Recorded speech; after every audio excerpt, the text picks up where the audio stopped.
Hey guys, welcome back to another video. In this video, I want to show you my Angraecum didieri. This is a small, really cute orchid native to Madagascar and one of the other famous groups of night fragrant orchids.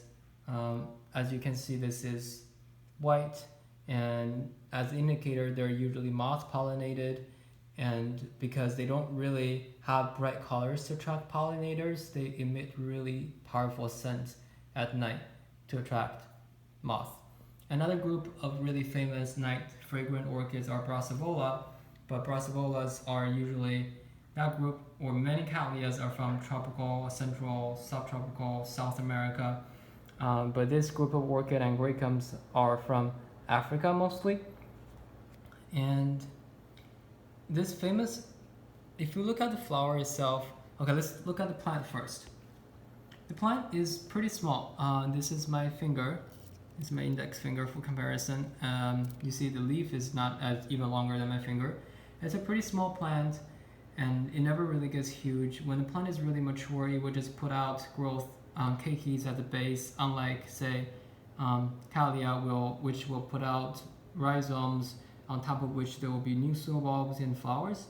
And this is similar to Phalaenopsis and Vandas, a monopodial orchid, meaning they have one growth point, they keep grow up, and the flower appears at the axis of the leaf.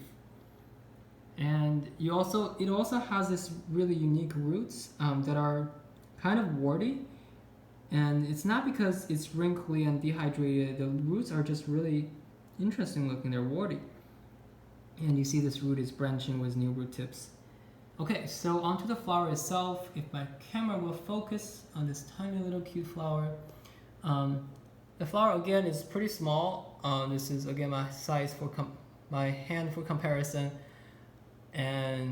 but relative to the size of the plant, the flower is huge. And the flower is a typical star-shaped Angraecum flower with a really long spur at the back of the lip if you trace it all the way down here. So this is how long the spur is in relation to the flower. This structure may remind you of another orchid that's another Angraecum. I forgot the species name, but common name is Darwin's orchid, that also has a really long spur. And the hypothesis, of course, proposed by Darwin is that this really long spur has nectar at the tip, and this will attract a really specific type of pollinator, a specific type of moth who can reach towards the end of the spur to get the nectar. And that's how they evolve together. I have actually tried to bite into this spur on the Darwin's orchid, and that one does taste really sweet. So, first-hand experience, there is actually nectar at the tip. I only have one didieri in bloom. I'm not gonna bite into it like a crazy vampire, but yeah, it's really nice. And the flower itself is just almost purely white, and maybe the column is a little bit green, but it's just mostly white color. And most of the time, other than the shape, the size of the flower, what attracts people to the flower is its fragrance. Because it's night fragrant, I can't really smell it right now during the day, but every time during the evening when the sun just set, it starts to emit this powerful fragrance that's just really powerful. It doesn't waft so well for me, but I also saw people describing it as powdery or like chemicals online. It doesn't smell like chemicals to me, but it is definitely on the stronger, more pungent, but in a good way, side, instead of say like Brassavolas that are more, in my experience, more like wafting, and you get a waft of the scent in the air. This one is more like in your face kind of smell, like my Tigrina actually. Okay, yeah. And in terms of culture, it likes a high humidity. It likes a intermediate light. It doesn't need to be too hot, doesn't need to be too cold, and just pretty standard orchid care if you think of it. And I mounted mine. I love mounting orchids. It may not be the best choice for this species.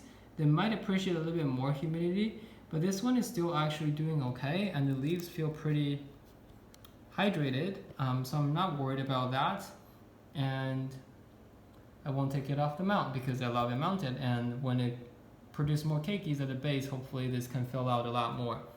And I also read online in terms of a flowering time. Right now it's April, and it's usually at this time of the year, maybe a little bit more towards into the summer, and maybe repeat blooming here and there. I'll let you know what my experience is. I don't know if this is just flowering once or twice in a year, or just like a free flowering species whenever there is enough room on the growth, they will just produce a flower. So we'll see. I'll keep you updated on that. And yeah, if you don't have a lot of space but you like some cute orchids that are night fragrant, you can't go wrong with it. And also if you like those peculiar, I don't know the word for it, the peculiar tip of these leaves that are notched at the top but also not symmetrical, this is also a cool addition to your orchid collection. Alright, so with that, this is Angraecum didieri, really cute little species, highly recommended, and hope you enjoy the video. I'll see you next time.